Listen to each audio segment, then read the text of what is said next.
My name is Jose Vargas, and I am on a mission to help you create breakthroughs in your personal and professional life so that you can grow and lead your life with excellence. Welcome, everyone, to the Jose Vargas Show. This podcast was created for leaders to help leaders strategize to create breakthroughs so that you can lead yourself and others effectively. I am your host, Jose Vargas. Thank you so much for listening. So today I'm honored to be talking to a special guest where we will speak on money, life, and leadership, and how regardless of where you start, you can change the trajectory in your life. I'm joined by Anthony ONeal. He is a #1 best-selling author, financial expert, and host of a popular online series, The Table with Anthony ONeal. He has appeared on Good Morning America, the Tamron Hall Show, and Rachael Ray, among others. And since 2015, Anthony has served at Ramsey Solutions, where he teaches young adults how to budget, live without debt, avoid student loans, and build real wealth for their future. Anthony ONeal, thank you so much for taking the time to be on the show today. I really appreciate you, man. Jose, man, thanks so much for having me on, man. Such an honor to be on your show and looking forward to the conversation. Thank you. I appreciate that. Anthony, when I was a teenager, I first heard this term in West Virginia by a lady named Cheryl Brady. She said this. She said that success leaves clues. Mm-hmm. So, you right now, you've been leading your life. You're making a difference in people's lives all across America and in the world. Would you share with our audience a little snippet of your story? Where did you come from? How did you get to where you are in life right now? And what is your vision moving forward? Man, when I think about the little clues and the little stuff I've left behind and I've learned from my past, man, I always have to go back to grew up in a very strong Christian faith home. It's so funny that you mentioned Cheryl Brady. She started actually in the same city that I grew up in the Raleigh-Durham area. And so, that's where I grew up at, with a very strong father, stepmother, very strong mother, and a stepfather, 4 loving parents. I had 2 important conversations, Jose, growing up. Number 1 was about the law, how not to go to hell, but how to make it into heaven. And then number 2 was how to avoid the law, the physical law, as far as in the police. And if I get approached by the police, here's what you do so you can make it home safe. But no one had a conversation with me about money. No one talked to me about how to build wealth, how to start a business. The only conversation around money was, when you get your money, give 10% to the church. And so when I graduated high school, man, I graduated knowing God, knowing what to do with the law, but didn't know anything or didn't know what to do when it comes to life. How do I live on a daily basis? And so got into college, made a lot of dumb mistakes, man. I'm just going to be real on your show, bro. I made some very dumb, immature, stupid decisions that I racked up about $35,000 in consumer debt, made some bad decisions in schools, and unfortunately, it cost my college experience, so I had to drop out of school. And then I picked the wrong friends. My fathers were upset at me, and it was like, hey, you can't come home. Since you think you're a grown man, you go be a grown man. Go live with the consequences that your choices have brought on to you.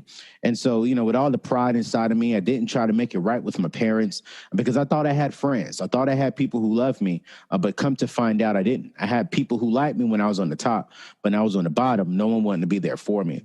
And so at the age of 19, I'm $35,000 in debt, and I'm homeless, sleeping in the back of my car because of the decisions that I made. And it was during that season that I quickly realized that the caliber of my present was being determined by the choices I made in my past. And if I want to change my future, then I got to change my decisions starting that day.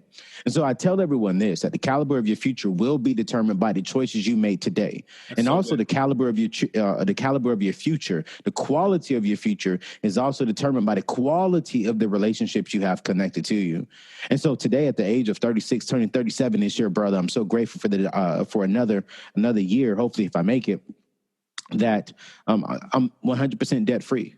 Own everything that I have except for my mortgage. I'm able to travel around the world, helping people understand and having a real, relevant, and relatable conversation around what is the true definition of success. How do we really build wealth? And let's have an honest conversation about money. Why is debt the wrong route to go? You don't need to leverage debt. No, you need to avoid debt so you can start building generational wealth and legacy wealth for you and your family. And so when I think about my future, man, it's all about, a lot of people call me a financial guru or a financial expert, and I get it. That's what the politics that my publicists have to put out there. But I'm neither or, man. I'm a student. I've made some mistakes in my past. I've learned from my past, and I'm making mistakes today. I'm learning from those mistakes, but I'm surrounded by people who are smarter than me, wiser than me, and I'm taking all that stuff in. What I'm doing is I'm coming back and I'm just teaching what I'm learning. I'm teaching from my experiences. So that's a little bit about me, my background story, and why I'm on here with you today, my brother. Wow, no, that's so powerful, man. I mean, there's so much to unpack in that brief statement that you made. But I mean, so let's just switch gears for a moment here. So now I'm sure you agree with this, that life is basically, based on your story as well, is interconnected. Yeah. How one aspect of our lives will ultimately influence, if not impact, the other area of our lives. So Anthony, do you believe that how a leader manages his or her money will have an impact on how that leader leads throughout their lives, how they come across, and how they lead in their organization? Yeah, man, stewardship is key. I look at my friends. How do you manage your money? If you manage your money in an irresponsible way, then that means you manage your life in an irresponsible way. That means you will manage your family in an irresponsible way. If you cannot, as a single person, as a single leader, manage your resources well, then that means that particular leader cannot manage and steward its leadership skills well. That's one thing that I'm very, very big on, even within myself. I have to challenge myself. I just got into a car accident over the last 2-3 weeks. And so, now I have the opportunity to go buy a brand new car. And I'm like, all right, cool, man. Let's go do this. Let's go do that. Let's go buy your dream car. And I'm like, okay, wait a minute there, buddy. Sometimes I got to check myself. Like, yeah, let's go buy a nice car because you can afford it.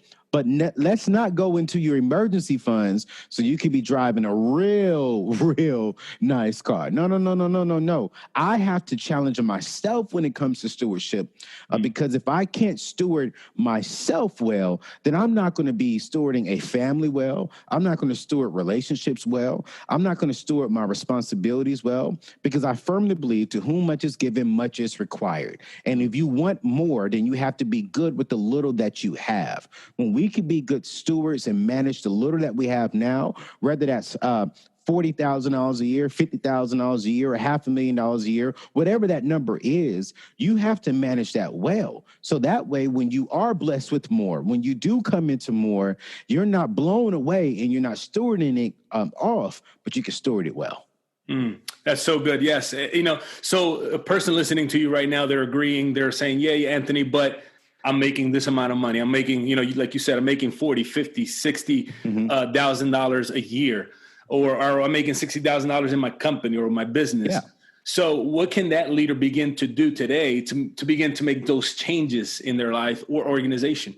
Your number one wealth building tool is your income. But here's the next thing you got to understand. How do we build true wealth? Is margin. It's not about having a large income. It's about what do you have left over. I know several people, Jose, who have $1 million income a year, but they're broke. I'm more wealthier than them. And I don't make $1 million a year. And when it comes to a gross perspective, so I know several people who make millions of dollars a year, but their net worth is not $1 million. Okay. But I know people, school teachers who make $55,000, $60,000 a year. But check this out. Their net worth is $1 million plus. Why? Because they've created margin. And so for some practical things when it comes to leaders today, if you're saying, hey, I only make $45,000, $55,000 a year. Okay, cool, great. Here's the very first thing you got to do. When it comes to stewarding well, take debt off of the table. Okay. The borrower is slave to the lender. Why is it, Jose? Oh man, you got me preaching over here, brother. You shouldn't have said Cheryl Brady. But why is it that we work Monday through Friday? Yes, we go through all this labor to get to Saturday and Sunday, to go to Gucci, to go to the mall, to go get our hair done, to give everyone else the fruit of our labor. Seriously. And come back home and we have no fruit for us to partake in. No, everybody else, Gucci, a family's last name. Wells Fargo, to go get a car loan, a family's last name. We go to all these other families and make them wealthier, make them richer, and we come back home to our families broke. We work Monday through Friday to give our money to someone else. You want to be a good steward? Man, here's the very first thing is live below your means. Okay. I don't care if you make $45,000. Go get you an apartment or get you a mortgage. That's 25% of your take home pay. Okay. I don't care if you want to buy a brand new car. That's the dumbest decision you can make with your money. It drops in value as soon as you pull off the lot. Go buy you a quality used car. I make high six figures. I still purchase a 3 to 5 year old used car because I want to be wise. I don't want to blow my money away or throw my money away. No, I'm trying to build wealth. I'm trying to leave a legacy. I'm trying to leave my family with joy, peace, freedom, wealth, wisdom, knowledge, you name it. I'm trying to be that. I can't leave them Gucci and Louis Vuitton bags and fake hair and fake nails. I can't leave them that stuff, right. You know? So for me, if you want to be a leader, number one is start thinking about how can you create margin? You create margin by living below your means. Once you live below your means, it'll take that off of the table completely.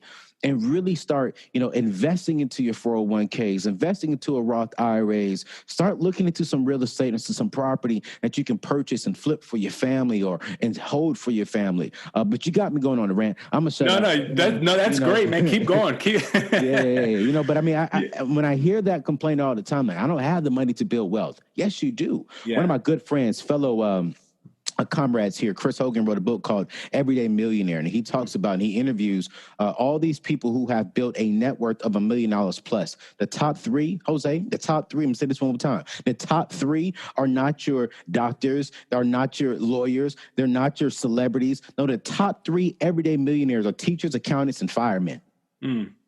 Teachers, accountants, and police and firemen. Why? Because they're taking advantage of the matches. They're taking advantage of paying off their mortgage. They're taking advantage of really understanding I have to live below my means. Can you imagine being a school teacher and you retire with $3-4 million in your bank account?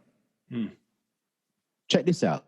And a lot of people don't understand this. When you have that kind of money sitting in your investments, you don't have to withdraw the $3-4 million. You can live off of the interest that the $3 or $4 million is accumulating for you. So $3 to $4 million can pretty much send you about $60,000 a year. You can live off of $60,000 a year. Now you can take out $500,000, pay off the rest of your stuff if you want. But you can get creative, man. But man, I'm gonna be quiet. I'm gonna be quiet, man. This is some good stuff, man. You're definitely dropping some gold up in here, man. I appreciate that. So and going back to what you said a little bit, how some I think more than ever, people who make those excuses, people who say, but I only make this, and I think oftentimes we're persuaded or influenced by our culture, right? Social media and trying to live up to the Jonases, basically. So anyways, but if someone who's listening right now, how can that person who is stuck, how can they begin to take that journey to become all who they were created to be, to get out of debt, become the leader worth following? And how can they become that leader that basically wants to be doing the things that they were created to do? Throw your excuses out the table, man. Not say out the table, but out the window, man. I mean, it's how do I say this? The greatest enemy to our success is our excuse. I'm gonna say that again. And that's good. The greatest enemy to our success is our excuse. What's our excuse, Jose? Is to remain comfortable. You see, man. Oh man, I love this podcast, bro. You got me going, brother. You got me going early in the morning. See, when I look at people and I say, man, I can't. What I hear people say is they're fearful to step outside of the unknown. They are fearful to step outside of their comfort zone. So now their excuse is, Oh, no, I just can't. No. Throw the excuse out the window. Yes. And be willing to be uncomfortable. Be willing to fail, okay? Be willing to fail, because when you fail, you learn. When you learn, you improve. When you improve, you grow. And you can't grow. You can't build something solid if you're not willing to improve. You can't improve if you're not learning. And you're not learning if you're not failing. And you're for sure not failing if you're not willing to be uncomfortable. Man, true story, man. I'll be real. There's no secret. I'm a black man. And if you do your research on Ramsey Solutions, where I work, 95% of the organization is white. When I got the call to come join Ramsey's team, I was a little nervous because pretty much no one in the building looked like me. No one in the building came from my culture. But my God said, hey, I didn't call you to speak to black people. I called you to speak to all people. I've called you to help all people. If you're going to be a leader within my kingdom, you need to be able to talk to all people, help all people, not just people who think like you, who talk like you, who look like you, who may even process things like you. But go talk to that Republican. Go talk to that Democrat. Go talk to that white man. Go talk to that Hispanic person. And I was like, well, God, I just never done it before. He said, good. Because when you step outside of your comfort zone, you step inside of your faith zone. And when you're inside your faith zone, you're trusting me to lead your path. You're trusting me to keep you covered. I was like, all right, God, cool, great. When I got here, I was like, you know how many mistakes I've made? You know how many stuff I've said that I should not have said? You know how many things I've done that I should not have done? But also, let's talk about, do you know how many rooms I've been in that I would have never been in if I would have stayed inside of my comfort zone? Do you know how much money I've made that I would have never been able to make if I was still within inside of my comfort zone? I could have made the excuse to stay comfortable. But I said, you know what? No, nothing extraordinary is going to happen inside of my comfort zone. So when I stepped out, yes, I stepped out, I failed, but I learned, I have improved, and I have grown. And I'm still failing. I'm still learning. I'm still improving, and I'm still growing. But because of that one decision, my family's future is changing. Because of that one decision, my kids' will know my name. Because of that one decision, I'm touching more people who do not look like me. I'm having conversations with people who do not agree with me on things politically or even things spiritually. I have conversations with Muslims, and I have conversations with Jehovah's Witnesses, you name it. And I have great, healthy conversations because I'm willing to be uncomfortable. Wow. That's so good, man. I want you to keep going. Man, I wish we had all the time in the world. I love it, man. This is great, Anthony. The greatest enemy to our success is our excuse. Wow. Yeah. Wow. Yeah. So what's keeping people stuck right now is the excuse that they're telling themselves. Absolutely. What's keeping you from your job promotion? Your excuse. You're not willing to get out there and do the thing that you need to be doing. What's keeping you from being married? Your excuse. What's your excuse? I don't want to do this. I don't want to do that. Jose, I desire to be married, man. I've made some poor decisions. I've treated ladies wrong in the past. But God told me, you're going to stay single until you make the right decision to check some things internally that you need to check, because I'm not going to trust you with my queen, with my daughter, if you don't have the right mindset as a man. And so I had to check myself and like, all right, man, let's go see a therapist. Let's go sit down and talk. Nothing majorly wrong, but there are some things that I can improve on as a man, just being real. Right. And so I think all of us have to sit back and ask ourselves, what's the excuse? Why are you not wealthy? Why are you living paycheck to paycheck? Because you want to look like the Joneses? You want to please them? Because you want to go out there and have all this stuff look like you have the money, but you don't have any money? Why? When I think about us singles people, man, in this thing, man, it just frustrates me. There's this thing going around in the social media world talking about high value men and high value ladies, and you need this and that. And I'm like, man, listen, man, you don't need none of that. What you need to do is be you.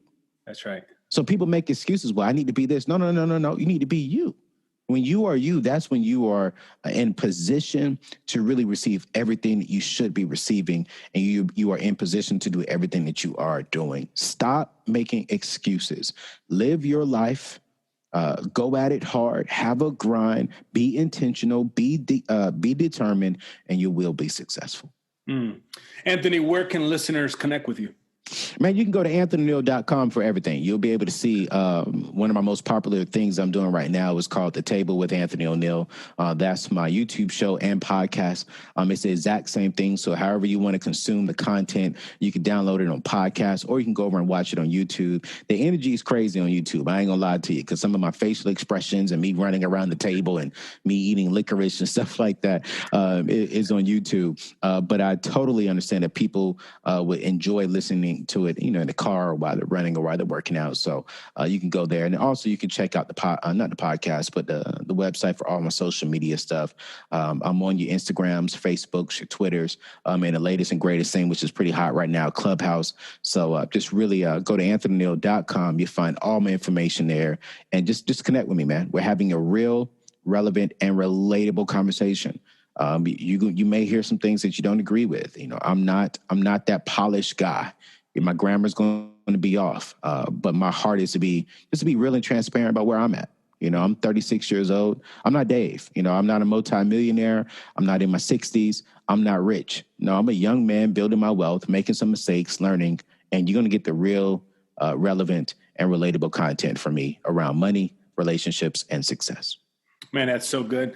Anthony, man, thank you so much for adding value to my life today, adding value to each listener. It was such an honor to have you. Thank you for making time. Hey, Jose, thank you, man. Thank you so much, man. Thank you. What an incredible, on-fire conversation. I want to thank Anthony for that powerful talk and powerful conversation. Listen, if you enjoyed that episode, I want you to share it right now. Share it on your social media. Share it with other leaders. Share it with people in your life. But please share it. Listen, it takes time and it takes work. But together we can become a leader worth following. You don't have to remain stuck.